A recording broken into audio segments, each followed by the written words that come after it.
दोस्तों नमस्कार। जैसा कि आपको विदित है कि मध्य प्रदेश में बहुत जल्द एडीपीओ की काफ़ी वैकेंसी अनाउंस होने वाली हैं। तो जो साथी तैयारी कर रहे हैं एडीपीओ की और जो विद्यार्थी एडीपीओ की तैयारी करना चाहते हैं तो वो अभी से जुट जाएं। तो आज के वीडियो में हम सिलेबस और पात्रता के बारे में कुछ बातें बताएंगे। तो सबसे पहले तो मेरा अनुरोध है कि आप यदि हमारे चैनल पर नए हैं तो हमारे चैनल को सब्सक्राइब कर लीजिए। इसमें एडीपीओ के संबंध में बहुत सारी जानकारी हम आपको देने वाले हैं। दूसरा, इस वीडियो को लाइक कर दीजिए ताकि ये ज़्यादा से ज़्यादा लोगों तक दिख सकेगा। तो पात्रता की कल कई साथियों का प्रश्न था कि इसमें कौन एलिजिबल रहेगा। तो सबसे पहले तो हम आयु के बारे में बता दें कि जिन भी प्रतिभागियों की आयु 21 वर्ष की हो चुकी है और जो 40 वर्ष के नहीं है तो वो 21 वर्ष से 40 वर्ष की आयु में आप इसमें पात्र हैं। और ये एग्ज़ाम लोक सेवा आयोग मध्य प्रदेश लोक सेवा आयोग कंडक्ट कराता है।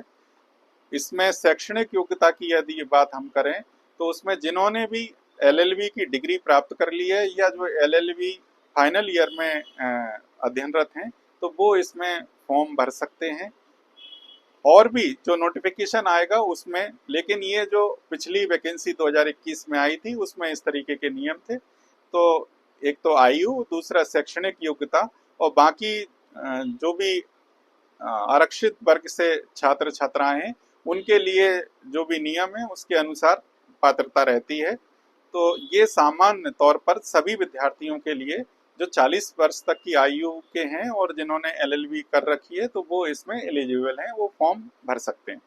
दूसरा सबसे महत्वपूर्ण पार्ट ये है कि कानून के बारे में जो प्रश्न पूछे जाएंगे तो वो प्रश्न कहाँ से पूछे जाएंगे और कौन कौन से अधिनियम से प्रश्न पूछे जाएंगे, तो इसके बारे में आज के वीडियो में हम आपको बता रहे हैं।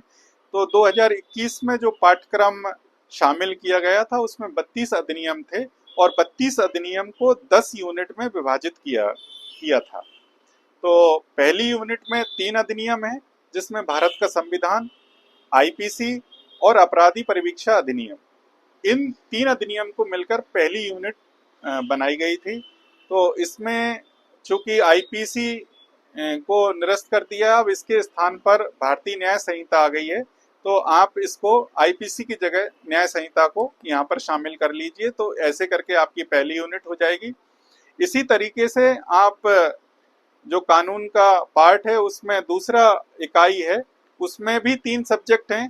दंड प्रक्रिया संहिता, मोटर व्हीकल जो अधिनियम है वो, माता पिता एवं वरिष्ठ नागरिकों को भरण पोषण अधिनियम एवं कल्याण अधिनियम जो है उसको मिलाकर ये दूसरी यूनिट बनाई गई थी। तो इसमें भी सीआरपीसी को निरस्त कर दिया गया है, उसके स्थान पर अब भारतीय नागरिक सुरक्षा संहिता आ गई है तो इसको आप शामिल कर लीजिए। तीसरी यूनिट भी महत्वपूर्ण है, उसमें भारतीय साक्ष्य अधिनियम, लैंगिक अपराधों से बालकों का संरक्षण अधिनियम और आयोग अधिनियम, 3 अधिनियमों को मिलाकर तीसरी यूनिट शामिल की गई है। अब इसमें भी जो मेजर सब्जेक्ट है हमारा उसमें भारतीय साक्ष्य अधिनियम जो लागू हो गया है उसको शामिल करके आप तीसरी यूनिट को पढ़िएगा।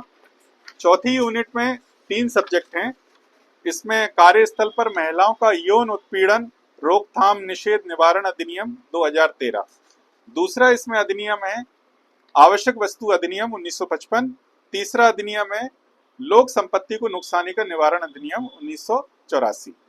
तो ये 3 अधिनियमों को मिलाकर यूनिट 4 है।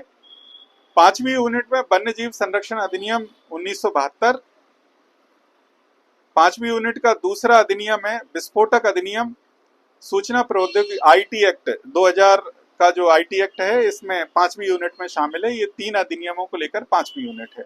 इसी तरीके से 6वीं यूनिट की बात करें तो उसमें घरेलू हिंसा से महिलाओं का संरक्षण अधिनियम 2005, दहेज प्रतिषेध अधिनियम 1961 और साथ में ही दहेज प्रतिषेध अधिनियम की जो वर वधू को सूची रखना रहता है उसको भी स्पेशली जो नियम है उनको शामिल किया है। और तीसरा इसमें महिलाओं का अशिष्ट रूपण प्रतिषेध अधिनियम। तो 3 यूनिट मिलाकर इसमें 3 अधिनियम मिलाकर इस यूनिट में रखा है।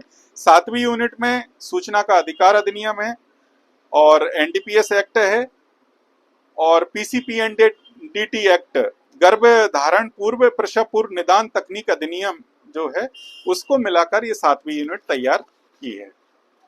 8वीं यूनिट में फिर 3 अधिनियम है। इसमें भारतीय सुरक्षा अधिनियम 1980, अनुसूचित जाति जनजाति निवारण अत्याचार निवारण अधिनियम जो 1989 का है वो अधिनियम है। अनियंत्रित जमा योजना पाबंदी अधिनियम 2019, ये 8वीं यूनिट में 3 अधिनियम है। इसी तरीके से 9वीं यूनिट में 3 अधिनियम को शामिल किया है। इसमें भ्रष्टाचार निवारण अधिनियम, किशोर न्याय बच्चों की देखभाल संरक्षण अधिनियम जेजे एक्ट और खाद्य सुरक्षा मानक अधिनियम इसमें शामिल किया है। 10वीं यूनिट में 5 अधिनियमों को शामिल किया है। इसमें मध्य प्रदेश आबकारी अधिनियम जो मध्य प्रदेश का स्पेशल एक्ट है, मध्य प्रदेश राज्य सुरक्षा अधिनियम जो रासू का मध्य प्रदेश में लगती है वो अधिनियम है, मध्य प्रदेश लोक सेवाओं की प्रदान की गारंटी अधिनियम 2010 उसको ये मध्य प्रदेश का अधिनियम है, मध्य प्रदेश गोवंश वध प्रतिषेध अधिनियम 2004 ये मध्य प्रदेश का स्पेशल लॉ है, और मध्य प्रदेश विशेष न्यायालय अधिनियम 2011। तो 10वीं यूनिट में मध्य प्रदेश के जो विशेष अधिनियम हैं उनको शामिल किया है।